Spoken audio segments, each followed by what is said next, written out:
আমাদের দেশে কোনো সচিব বললে কোনো লোক ছিল না, সব কেরানি ফেরানি শহীদ পিয়ন ছিল।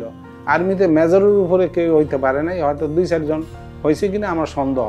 রাত্রের 3টার দিকে আমরা পোস্তকলাতে আর সাঁতরায় আমরা নদীর হেপার গেছি। নদীর হেপার গিয়ে আমরা ওইখান থেকে ব্যাংকার করছি আমরা নদীর পাড়ে। দিনও ছিল রাত্রও ছিল অপারেশন। যে সমস্ত জাহাজের উপরেই আমরা টার্গেট ছিল।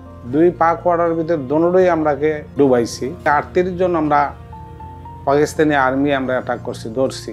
যারা স্বাধীনতা করছি আমরা এখন মানে এই স্বাধীনতার জন্য আমরা এখন ভিখারি হয়ে গেছি। রাস্তাঘাটে গেলে কেউ যদি বলে মুক্তিযোদ্ধা দেখলে আমাকে ঘৃণা করে।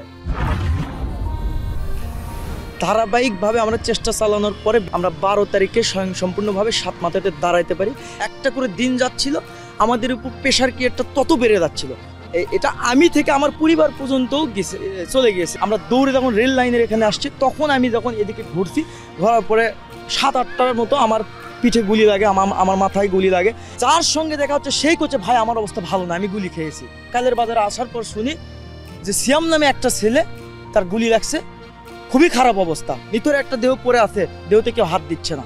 ওই মানুষটা যে মারা গেছে না বেঁচে আছে এটা কেউ শনাক্ত করতেছে না। মেডিকেলে যাওয়ার পরে তারা ঘোষণা করলো যে আসলে সিয়াম এখন থেকে 1-1.5 ঘন্টা আগে মারা গেছে। আর এমন কোনো জায়গা নাই সেখানে গুলি লাগে না। যদি কেউ অপরাধ করে থাকে তার সাজা হবে। আমরা চাচ্ছি এই বাংলাদেশের সবাই মিলেমিশে রাজনীতি করুক এবং একদম শান্তিপূর্ণ একটা বাংলাদেশ চাই আমরা।